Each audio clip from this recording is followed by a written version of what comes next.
What advice would you give to an 18 to 20-year-old trying to gain financial stability? Make cutbacks and live humble, rude boy. Don't try to fit in. Be prepared to fit out, if that's even a term. So, let's say you're 18 to 20 years old and you're at uni. When you're not studying, you should be working. And if you're not at uni, regardless of what your employment status is, let's say, I don't know, you're an apprentice, let's say you're a full-time employee, whatever, and you should be working every hour under the sun. You are 18 to 21 years old. You have unlimited energy. Apparently, allegedly, you're at your peak when you're 21 years old, yeah? So you're in your best physical condition. I don't give a shit, yeah, whether that's true or not. You're young, yeah? Up until the age of like 45 and that, you should be working every hour under the sun. There's no excuse. So be prepared to live humble. Be prepared to fit out. Be prepared to lose some loser ass friends anyway. You got any friends right now, yeah, who are young, you know, under the age of 21, 25, whatever, and that, and they want to go IB for Malia and that, whatever, and they want to be out every single weekend blowing cash and that. See where they're going to be when they're 30, 35 years old. They're going to be broke. Don't worry about them. You will meet new and better friends. So you should be working every hour under the sun. It's Saturday today. I'm working. I'm here right now only because I'm on a lunch break. When I get off this video in about 30 minutes time, I'll go back to my house and I'll continue laying the floor in the hallway and do other bits and pieces and that. All I do is work. And I got 5 properties. You got to work. Life is about work. I'm not saying it's solely about work and you just work and die in that, but at some point in your life, you're going to have to spend a solid 5 years just grinding. Jeff Bezos, Elon Musk and Alan Sugar and that didn't get to where they got to just taking it easy. They didn't get to where they got to just doing a 9-hour day, 1 hour lunch break, weekends off and that. No way. The man, they were doing 15, 16-hour days every day. Maybe they might finish a little bit early on a Saturday and Sunday and that, which means they've done a 10 or 12 hours and that. But I guarantee you, back on a Monday, they'll be back to their 14, 16-hour shifts. You're going to have to do 80-hour weeks. It's up to you. You don't have to. But then you can be like these old people that I make these videos about. I ain't done one in a little while. I might have to find a little cost of living video to react to and that. But they're talking about they're in a conundrum, heat or eat. Yeah, obviously right now it's summer. Yeah, you know, Great British summer and that. Probably going to rain tomorrow or something like that. But yeah, they don't need to worry about turning the heating on. But in the winter, big man or gal watching this right now, you know, last year and the year before that, during the summer, there were people anticipating the winter, you know, and there were people who were literally scared. They were thinking, fuck, we know the energy prices have gone up. It's going to be crazily cold the coming winter and that. Some people were terrified. Now, I don't understand that because I'm not in that position and that. And like even now, it's basically, well, it's summer. I still have my heating on. I had the heating on last night. I didn't turn it on. It was actually on already. Like it was set to like 24 or whatever and that. And it came on. I didn't even turn it off. But as a matter of fact, it's still on right now. I need to go and turn it off because why am I going to have the heating on when it's like, it's hot outside and whatever and it's summer and that. But the point I'm trying to make is I don't give a shit. I don't give a shit. You shouldn't be in a position, especially when you're in your 30s and 40s and that, where you're worried about saving money on heating and that. Leave that for the fucking 18 and 20-year-olds and that. And even then, they shouldn't be in that position because they should still be living at their parents' house. Parents who are established. But the problem is a lot of parents ain't established. A lot of parents are on a jolting. There's parents out here right now. Can you imagine their credit score is so fucked up that they have to finance or lease a car, not in their name, in their son's name or their daughter's name. Imagine that. Imagine how embarrassing that is. Your credit score is so shit that you have to finance a car in your son's name. And they're more than likely going to go and fuck up his credit.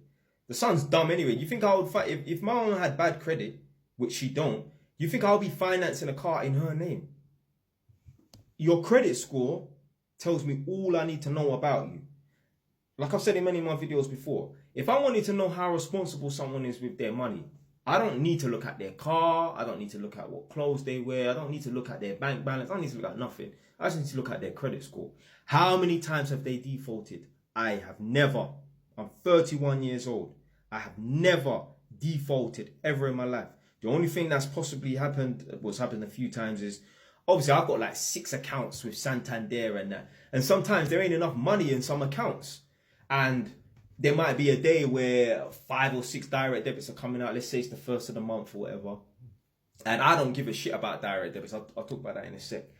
Yeah, let's say I had £500 left in that account because I forgot to top it up. Santander, I don't know about other banks, hopefully they do this. They'll send you a text reminder, say, yo, you need to put in sufficient amount of money or else you'll go into an overdraft or something like that.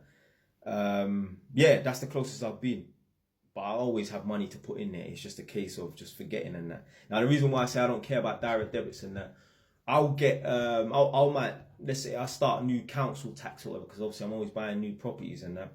So when I get a new council tax direct debit or whatever, and it could be SSE, electrical, like energy or whatever in it, they will ask you, oh, what's your preferred date of direct debit collection and that? And they'll give me, we can do it on the 1st, 11th, 25th or whatever, and I'll say the 1st. I say any, I don't care. I don't care, it doesn't matter, because I've got a lot of money coming in and coming out. When you ain't got a lot of money coming in and coming out, you need to watch every single penny. And certain monies need to be in your account before certain other monies, before certain other companies are requesting and withdrawing those funds from your bank account and that. Like I see these videos and that, and you know what? You got to start somewhere in it. And it's better that they're doing that than acting like a damn fool and spending their money like a fool, like a damn jackass. But you know, like when people do these budget planners, I was saying to my girl about 3-4 weeks ago, I've never done a budget planner. I don't even need to, like at the moment, I don't know how much money I got in savings, really. Because I got so much money, it ain't no big money or anything like that. Obviously, I just made a big purchase on a property and that. But I am not watching my pennies. And I don't need to do a budget planner. I don't need to specifically go out of my way to save £1,000 a month anymore. I mean, I'm able to save up more than that. Maybe in this current climate, maybe not, because I'm always buying a lot of stuff for this new house and that. But because I'm so responsible with money, I save money without having to save money. So some people, they may have a savings account. You do what the fuck you want to do. I don't need no savings account. Over the last 7 years, I've bought 5 properties. I've never had a savings account. I don't need one. I'm responsible with my money. The only time you need a savings account is if you're a bit paranoid that, you know, fraudsters or whatever might hack into your account and steal away your money in that. So you want an account that has no direct debit card or whatever, or no debit card or whatever, and you know, maybe you have to put some firewalls in place to withdraw money. I don't know, innit? That's the only time you should need a savings account. Other than that, you should be able to have 30 grand in your account, 50 grand in your account. The most I had in my account was about like 80 grand or something like that. A while back, obviously. I ain't got nowhere near that now. Don't come try to rob me. Yeah. That's the most amount of money I had in my account and that. Yeah, I never needed to put it in a savings account or hide that money for myself and that. No, I save money without saving. When you're responsible with money, you don't even need to start moving money around. You know you're only going to buy the things that you need. And when you do spend a little bit money more than extra or more than usual, it's because you're treating yourself or whatever, which you deserve if you're working hard. So you need to start making, so back to the original point, you need to start making cutbacks. You need to live humble. Don't worry about fitting in. Be prepared to fit out, because you're going to lose some people. But don't worry. Don't be afraid to lose no damn jackasses. That I promise you, you're 18 to 21 years old right now. I guarantee you those fools there in 15 years, 10 years, maybe even 5 years time, when they're 25 years old, they're going to be on some joke business. So yeah, that's it. Yeah, just make some cutbacks and be prepared to lose some people along the way. But you'll meet better people anyway. Stay wise. Don't know.